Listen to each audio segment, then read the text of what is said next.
Assalamualaikum warahmatullahi wabarakatuh. Alhamdulillah alladzi hadana li hadza wa ma kunna linahtadiya laula an hadana Allah. Asyhadu an la ilaha illallah wa asyhadu anna Muhammadan abduhu wa rasuluhu la nabiyya ba'd. Allahumma shalli wa sallim wa barik ala sayyidina Muhammadin wa ala alihi wa sahbihi ajma'in. Ayyuhan nas ittaqullaha haitsu kunta wa atbi'is sayyi'ata hasanatan tamhuha sadaqallahu sadaqa rasulul karim. Alhamdulillah rabbil alamin. Jawabatu mustajabah Allah dan syukur teman-teman yang mendengar atau dibahas ini. Alhamdulillah kita lanjutkan lagi masih di surat Shad.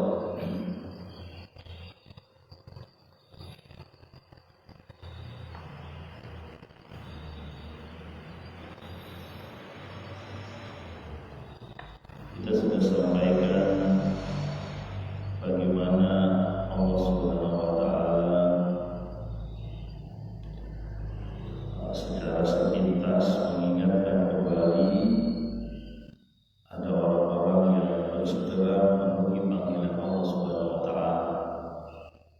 Ada Ibrahim, ada Ishak, ada Yakub.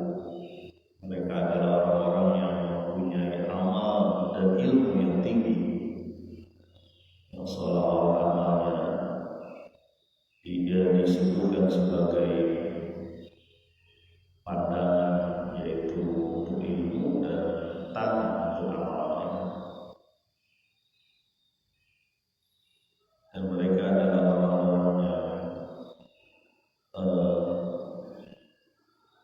disucikan oleh Allah.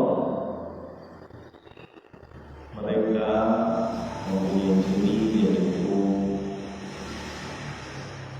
berusaha mengenalkan atau menyeru kepada hari akhirat. Mereka adalah orang yang terpilih dan orang-orang yang berbuat baik. Begitupun Ismail, Ilyasa, Zulkifli, semuanya adalah orang-orang yang berbuat baik. Mari kita lanjutkan di ayat yang ke-49 surat Shad. Ayatnya ke-49.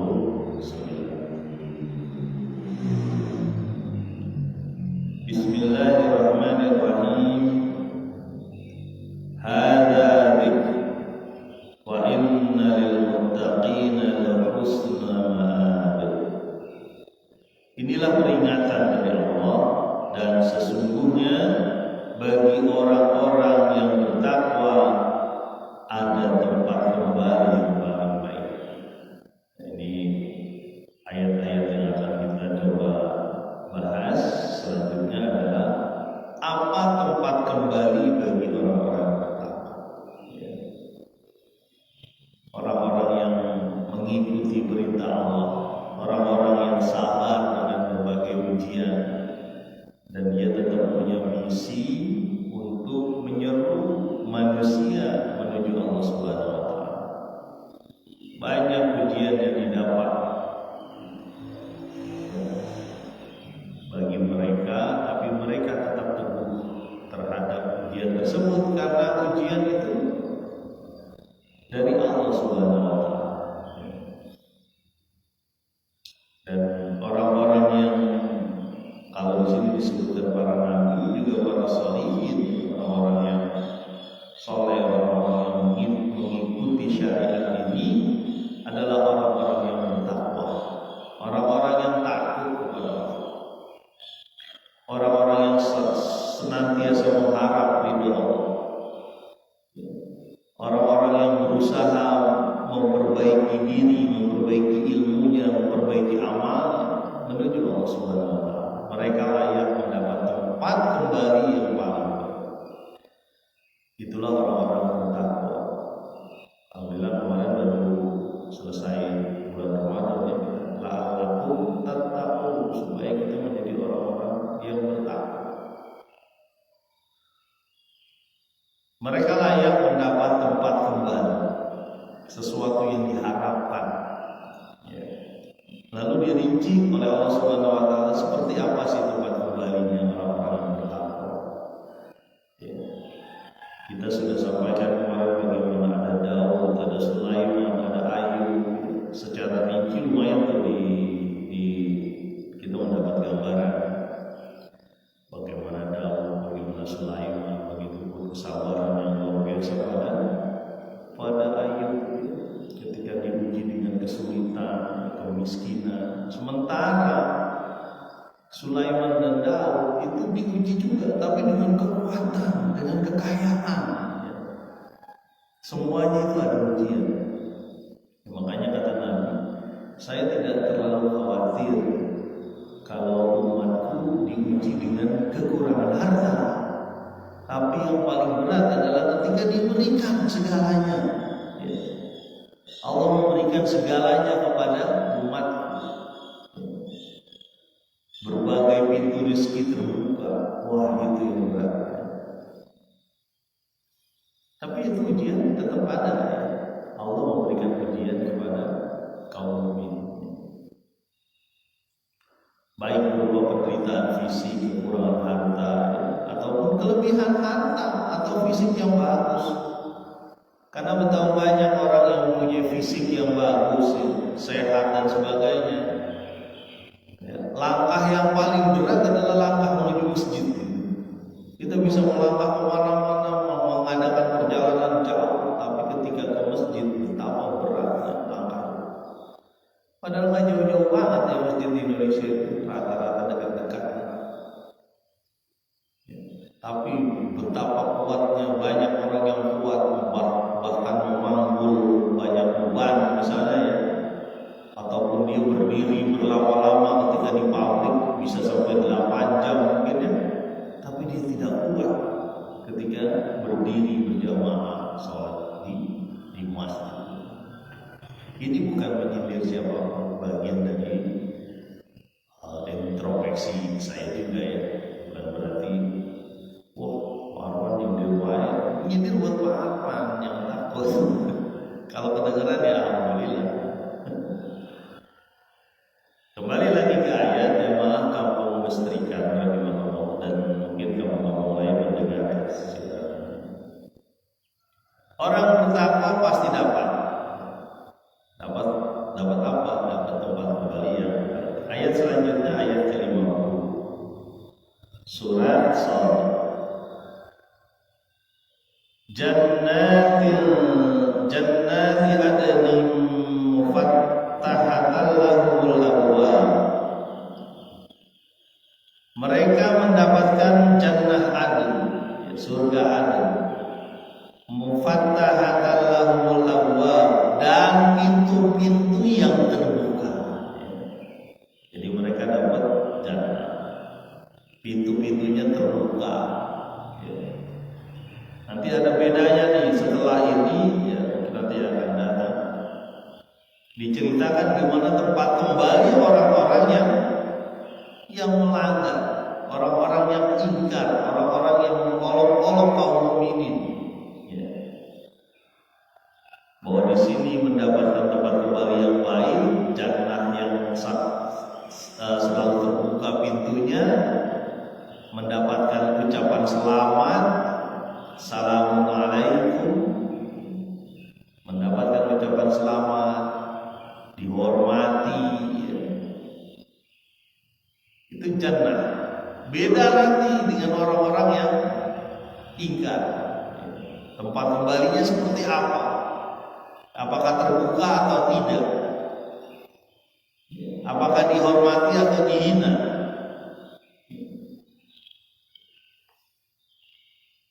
Jannati adnin mufattahatan lahumul abwab. Mereka mendapatkan jannah yang pintunya terbuka. Wah, berarti kan senang ya? Pintunya terbuka. Ayat selanjutnya ayat 51.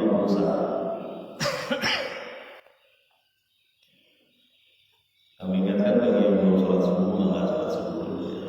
Mungkin ada yang baru bangun yang melek-melek matanya di ucap sholat subuh dulu lah. Mudah-mudahan beberapa hari ke depan datang ke masjid, bismillah saya mau sholat subuh. Kalau masalah ketinggalan dan sebagainya sama, saya juga merasakan beratnya untuk melek mata sama manusia.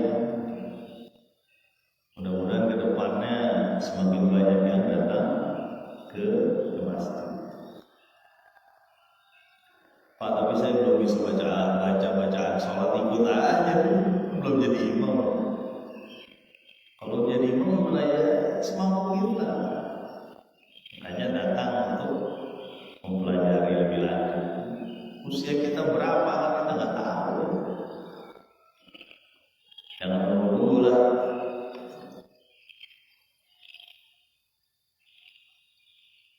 Ayat ke-51 surat Shad. Muttaqiina fiha yad'una fiha bi fakihatin katsiratin wa syarab. Mereka bertelekan itu berarti bersandar, santai ya. Di dalamnya yad'una fiha bi fakihatin, mereka meminta buah ya. Meminta buah-buahan, katsiratin wa syarab, yang banyak, begitupun minuman. Nah, ini digambarkan sedikit ya, biar kita bisa membayangkan. Walaupun kata Nabi, surga itu nggak bisa kebayang, tidak pernah dilihat oleh mata, tidak pernah didengar oleh telinga, tidak tergambar bayangannya. Tapi kira-kira secara gambaran umum kebayangan. Tapi detailnya nggak ada yang tahu. Tapi contohnya ini, mereka bertelekan itu mungkin nyandar gini ya, kayak begini, nyandar.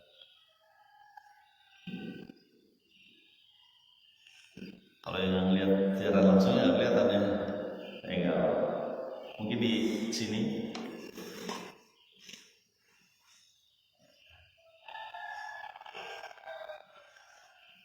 Santai, mereka santai sambil minta minum dan buah-buahan. Tolong minuman satu, buah ini satu.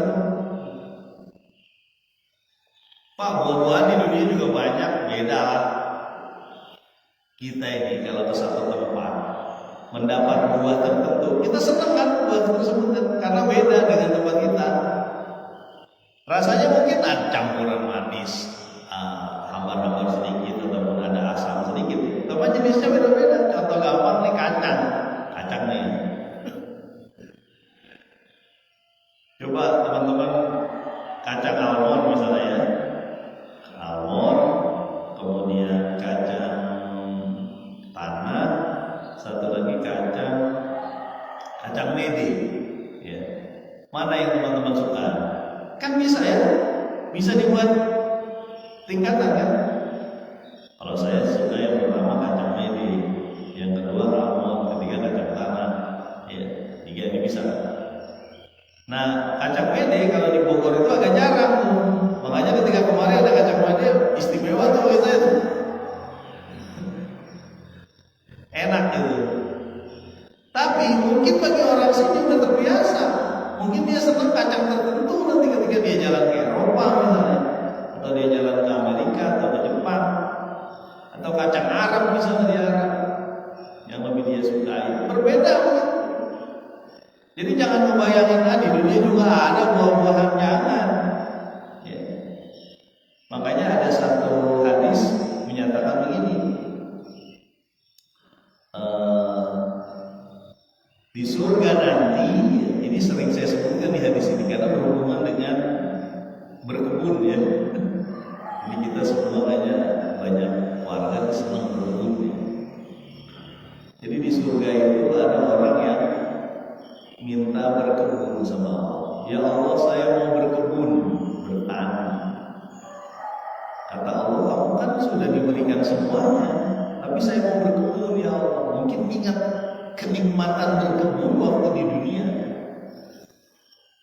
Allah kabulkan itu. Ketika Allah kabulkan, ditanam benihnya, belum sampai mata itu mengedip, itu sudah panen. Mata ini belum nyampe mengedip itu sudah panen. Betapa luar biasanya. Jadi bedakanlah dengan dalam satu riwayat lain, masih riwayat Bukhari ini, hadis dari Muhammad SAW, itu ada sebuah pohon di surga. Ini biar bisa kebayang sedikit lah ya, gambaran cerah. Ada sebuah pohon di surga yang naungan itu tajuk. Ya. Kalau kita berteduh di bawah pohon itu, ya, naungan itu yang gelap, artinya ketika sinar matahari nggak tembus ke situ ya, tajuk. Tajuknya itu kalau orang berjalan, itu lebarnya tuh pohon, itu orang berjalan di bawah tajuknya 70 tahun baru ketemu pinggirnya. 70 tahun. Kita tajuk pohon yang paling gede berapa sih? Paling 5 detik udah nyampe. Jalan kaki gitu ya, misalnya saking besar atau pohon mungkin segede setengah rumah kali. Ya. Bisa 5-6 meter mungkin kalau peluk gitu ya. Dipeluk bisa 10-20 orang. Itu tajuknya paling besar, paling jauh. Kita jalan 5 detik udah nyampe ujungnya. Ini kata Allah di surga itu ada pohon yang tajuknya kalau kita jalan 70 tahun, bayangkan besarnya itu pohon. Jadi jangan membayangkan buah-buahan seperti di sini, jangan. Kita bisa membayangkan jenis-jenis makanan termasuk tanaman yang berbeda-beda dari berbagai daerah dan kita suka. Ini contoh aja. Gak cuma itu, Allah juga menyebutkan minuman. Lidah kita itu punya ribuan rasa. Lidah bisa mendeteksi ribuan rasa lidah ini. Kita tahu tuh ini rasa minuman ini, minuman itu, ditambah gulanya, ditambah asamnya sedikit, mungkin airnya kebanyakan, ada bentuk kopi, susu, macam-macam madu. Begitupun jus, sari buah dan sebagainya. Di dunia saja kita sebenarnya merasakan banyak nikmat. Jadi ketika di akhirat meminum minuman mungkin luar biasa jenisnya, karena Allah berikan. Lanjut lagi ya, ini kebayang biar teman-teman ikut juga mempunyai motivasi, karena motivasi untuk mendapatkan surga boleh, karena mendapatkan surga berarti mendapatkan ridho Allah. Motivasi utamanya mendapatkan ridho dari Allah. Ya. Dapat surga dan sebagainya itu jual beli yang Allah berikan. Ya. Innallaha ashtara minal mu'minina amwalahum wa anfusahum bi anna lahumul jannah. Sesungguhnya Allah itu telah membeli orang mukmin harta dan jiwanya dan diganti dengan jannah. Harta dan jiwa kaum mukmin itu sudah dibeli sama Allah. Kita melakukan jual beli. Kita menjual harta dan jiwa kita, sementara Allah menggantinya dengan surga, kenikmatan dunia akhirat. Ya, ya lanjut lagi ya. Jadi kebayang nih kira-kira nih ya, teman-teman. Oh kayak gitu ya surga ya. Iya, kita harus minta sama Allah. Ya. Di waktu lebaran, waktu puasa itu sering disebut as'alul jannah, ya kan? Wa na'udzuka min sakhatika wan nar. Ya Allah, aku minta jannah. Aku berlindung dari kesulitan, kesakitan waktu di neraka. Allahumma innaka afuwwun karim. Aku minta maaf pada Engkau ya Allah. As'alul jannah. Ya, aku minta jannah. Jadi di ayat ini, ayat 51, sambil santai dia kan, ya, sambil santai, woles, kalau bahasa anak muda sekarang woles, dia minta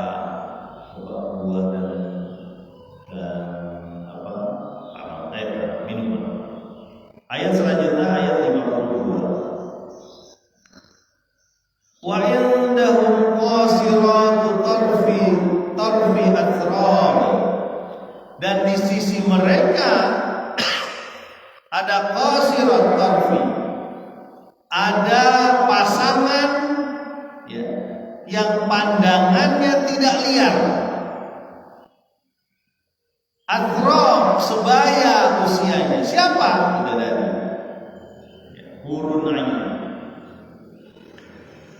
Allah menyebutkan di sini pasangan kita bidadari di surga nanti, ya, pandangannya tidak liar. Artinya apa pandangannya tidak liar? Tidak ada niat untuk selingkuh. Itu bidadari. Yang selanjutnya adalah athram, sebaya usianya. Dan di sana nggak ada nenek-nenek. Di surga tuh nggak ada nenek-nenek. Ya, ketika Nabi menyatakan di surga tidak ada nenek-nenek, seorang nenek-nenek menangis sambil bertanya, wahai Nabi, emang di surga nggak ada nenek-nenek? Iya, menangis dia. Tapi kemudian dipanggil lagi oleh Nabi, di surga itu disebayakan usia gadis dan remaja. Jadi mungkin kita yang sudah 50 tahun, 60 tahun nggak bakal masuk surga. Kenapa? Kalau masuk surga berubah menjadi remaja sebaya. Pak, kok kita nggak masuk surga? Pak, bukan nggak masuk surga. Maksudnya adalah usianya beda. Ya. Tetap masuk surga ya. Yang penting kita semangat beramalnya begitu. Ya. Semangat beramalnya, semangat datang majelis taklim, datang ke masjid, melihat, membaca Al-Quran, melihat ilmu-ilmu yang didapat, amal apa yang kurang di kita begitu. Ya, saya punya sawah Pak sekian hektar, sekian Pak. Udah dilihat belum ada zakatnya itu? Kena zakat nggak gitu? Nggak tahu Pak, saya mah nyumbang aja kalau lagi enggak, harus dihitung zakatnya. Ya. Zakat pertanian berbeda dengan zakat perdagangan. Ya. Bahkan zakat pertanian itu bisa 5-10%. Kalau sudah masuk nisab, harus dikeluarin 5-10% itu. Ya.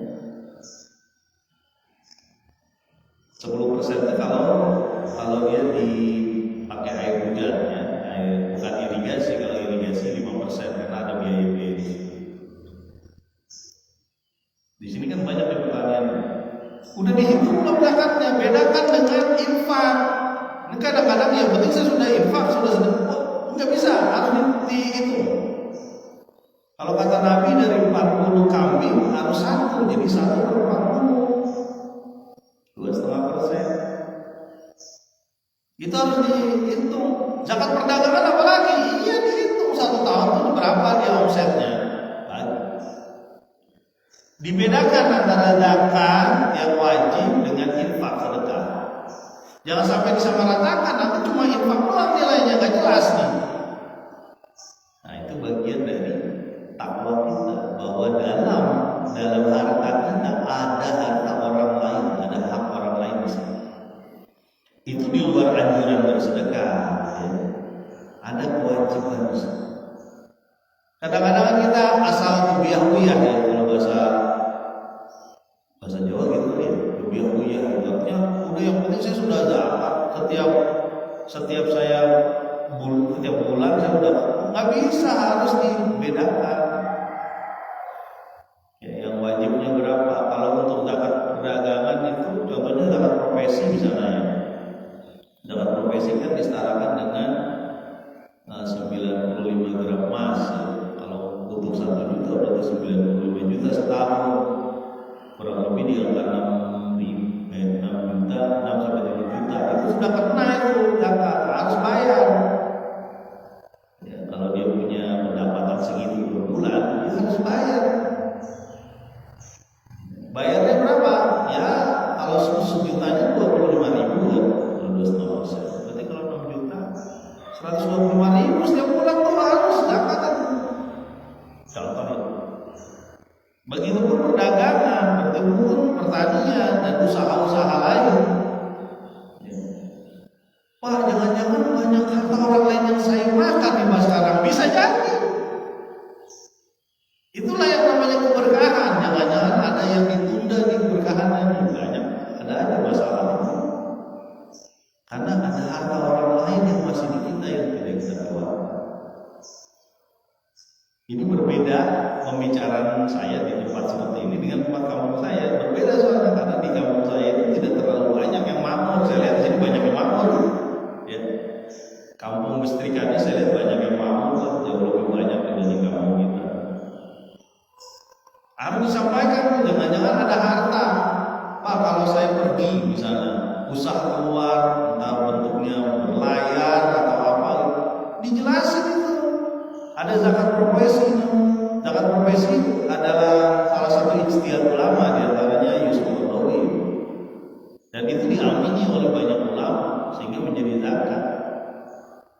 Ya, secara logisnya petani aja dizakatin, masa profesi profesional itu tadi nggak dizakatin, dokter itu nggak dizakatin, tetap ada, makanya disetarakan dengan zakat perdagangan. Makanya jangan aneh kalau kita mungkin mendapatkan uang yang banyak, tapi kehidupan kita ada ya nggak enaknya apa itu? Jangan-jangan ada harta orang.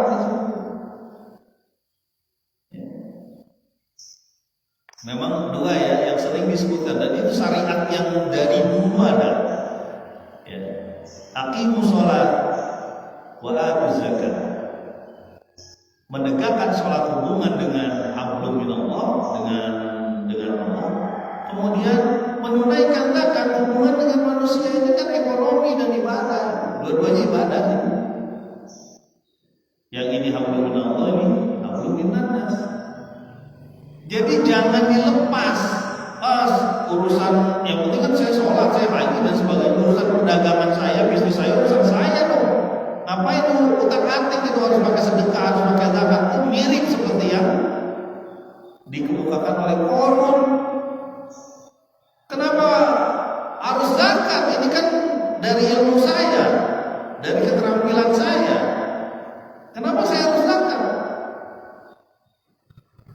Ya, dibenamkan ke bumi itu orang kayak gitu coba ya. Jangan sampai lah kita begitu ya. Makanya ini penting nih, mengajak sholat juga, mengajak zakat juga. Jangan cuma sholat doang, zakatnya dilupakan sehingga dia semakin alhamdulillah takasur ya. Alhamdulillah takasur, mengumpul harta. Hatta jumtul maqabir, sampai dia lahat.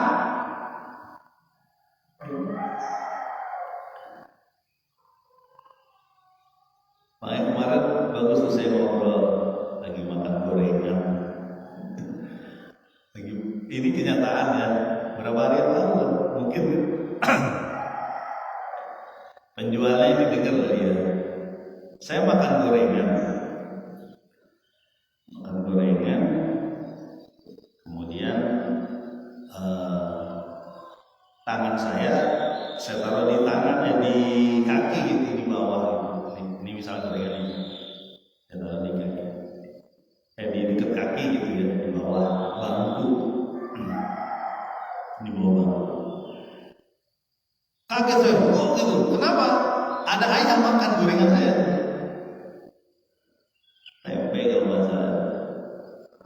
Astagfirullahaladzim, dia bilang gitu kan, kaget. Ayamnya langsung kabur, dia makan tuh ayamnya. Apa namanya gorengan itu tempe saya? Apa ini pikiran saya waktu itu? Harpan kalau pengen makan gorengan lagi, hati-hati, jangan taruh di bawah, bukan di bawah, jangan ditaruh di dengkul gitu ya, diletakkan tangan, diletakkan di dengkul, gini lagi gitu. Hati-hati nanti makan ayam lagi. Kemudian saya makan lagi gitu.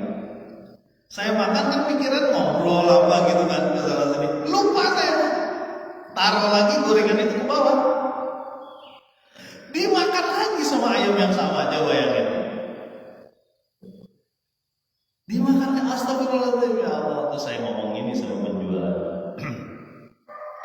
Begitulah rezeki yang bahaya, saya bilang. Seperti ini nggak mungkin. Yang namanya rezeki itu cuma dua. Yang pertama yang dimakan oleh kita, yang kedua yang disedekahkan. Ya, kita anggap aja bersedekah sama Allah, sama ayah. Yang pertama yang dimakan atau dipakai, ya, itu rezeki kita tuh. Kita makan atau kita pakai kendaraan atau kita pakai apa, baju, ya, kemudian alat rumah tangga kita pakai, itu rezeki kita. Yang kita makan, ya, yang kita makan dan yang kita pakai, ya, itu bagian. Yang kedua, artinya yang dikonsumsi yang pertama. Yang kedua, yang disedekahkan, itu rezeki kita. Dalam bentuk uang, dalam bentuk tenaga, dalam bentuk ilmu, sedekahkan lah ya. Itu rezeki karena dia akan balik lagi kepada kita. In ahsantum li anfusikum. Jika kamu berbuat baik, kamu pasti akan diberikan kebaikan. Al jazaa'ul ihsan ilal ihsan. Kalau engkau berbuat baik, pasti dibalas kebaikan. Ya. Itu. Nah, yang kedua adalah sedekah. Yang pertama adalah dikonsumsi kita, yang kedua sedekah. Ya. Kalau sedekah itu pasti akan baik. Nah, kalau yang ketiga, yang ditinggalkan, apa yang ditinggalkan? Bisa jadi warisan orang, ya, jadi warisan anak-anak kita, bukan milik kita. Jadi yang disebut milik kita itu dua hal saja, yang dikonsumsi oleh kita dan yang kita sedekahkan. Ini cerita lagi makan gorengan. Ini begitu. Jadi ketika ngobrol, ya, seorang muslim dulu kalau berbicara dengan orang lain, dimanapun dia berada, harus ada kesan Islam yang tertinggal di situ. Harus ada kebaikan yang tertinggal di situ. Jangan sampai bergaul begitu saja, tapi tidak ada misi kebaikan di situ, salah. Harus ada misi kebaikan, harus ada upaya-upaya untuk mendekatkan kita bersama kepada Allah, karena surga itu lebar. Al-jannah itu kalau di samawati wal ardh, seperti luasnya seluas langit dan bumi. Angkat bayangnya, ya, luas langit dan bumi seperti apa.